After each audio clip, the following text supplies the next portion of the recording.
साहब, आपने तो बोला था कि मैं बहुत सारा सामान दूंगा, इसलिए मैं आज अपनी बेटी को भी लाई हूँ साथ। हाँ मैंने बोला तो था, लेकिन इस बार सफाई में इतना ही निकला, तो नेक्स्ट टाइम मैं आपको ज्यादा दूंगा। ठीक है साहब। हाँ, एक मिनट, ये बुक मुझे नहीं देना। अंकल रहने दीजिए ना, वैसे भी आपके एक बुक से क्या होगा। नहीं नहीं, ये बुक मुझे नहीं देना है, मुझे वापस करो। ये बुक मुझे चाहिए। मैंने बोला ना, ये मुझे वापस करो आप। अरे साहब दे दीजिए ना, 10-20 रुपए ज्यादा ले लीजिएगा। नहीं नहीं नहीं नहीं, मुझे वापस कर दो। बाकी के जितने भी पैसे हुए वो मुझे दे दो। ठीक है साहब, देती हूँ। साहब किताब दे दीजिए ना वो। नहीं, ये नहीं देना मुझे। चलो बेटा। Uncle can I please borrow that book please. अरे आपकी बेटी इतना अच्छा इंग्लिश कैसे बोल लेती है? साहब एक बात बताऊं, मेरी बेटी इन सब से ही अंग्रेजी पढ़ना सीखी है। क्या? ये अटाले के सामान और रद्दी से इतनी अच्छी इंग्लिश बोलना सीख गई है? अंकल आपके लिए ये रद्दी होगी, but for me it's my education, it's my life। इतनी अच्छी इंग्लिश, वो भी वेस्ट पेपरों से। ये तो बहुत इंटरेस्टिंग स्टोरी लग रही है मुझे। आप लोग अंदर आएंगे? अरे अरे, आप नीचे मत बैठिए, ऊपर बैठिए। बेटा आप बैठो यहाँ पर। अच्छा, तो अब बताओ, आपकी बेटी इतनी अच्छी इंग्लिश कैसे बोलने लग गई? साहब इसके पापा के गुजर जाने के बाद हमारे पास पैसा नहीं था, इसलिए हमने ये रद्दी का काम चालू किया और उसके पापा चाहते थे कि ये बहुत आगे बढ़े। अच्छा फिर? और साहब हमारा रद्दी का काम धीरे धीरे बढ़ता गया, जिसमें हमें बहुत सारी किताबें मिलने लग गई और उन्हीं किताबों के रद्दियों से पढ़ पढ़ के मेरी बेटी अंग्रेजी बोलना सीख गई। और तो और साहब आपको एक खुशखबरी की बात सुनाऊं, मेरी बेटी ने इन्हीं रद्दी किताबों से पढ़ पढ़ के 10वीं कक्षा पास कर ली। अरे वाह, ये तो बहुत बड़ी बात है।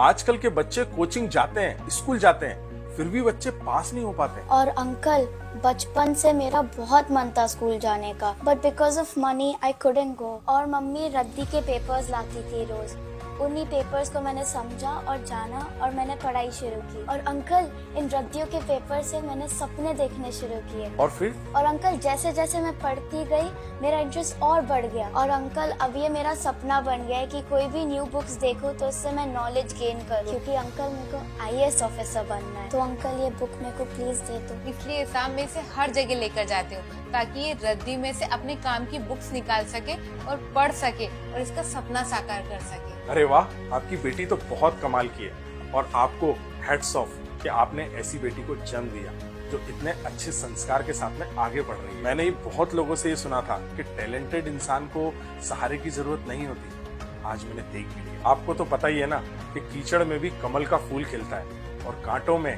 गुलाब का फूल खिल जाता है।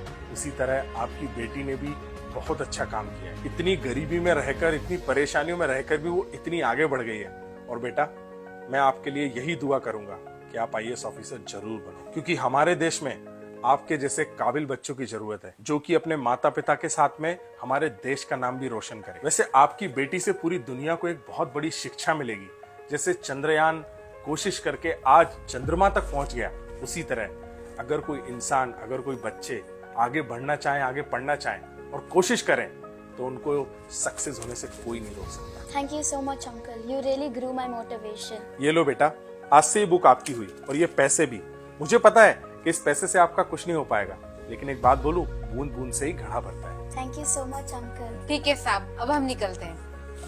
दोस्तों ये वीडियो बनाने का मकसद मेरा यही है, अगर कोई इंसान शिद्दत से किसी चीज को चाहे तो उसे कोई भी ताकत रोक नहीं सकती। वीडियो अच्छा लगा हो तो शेयर जरूर करना।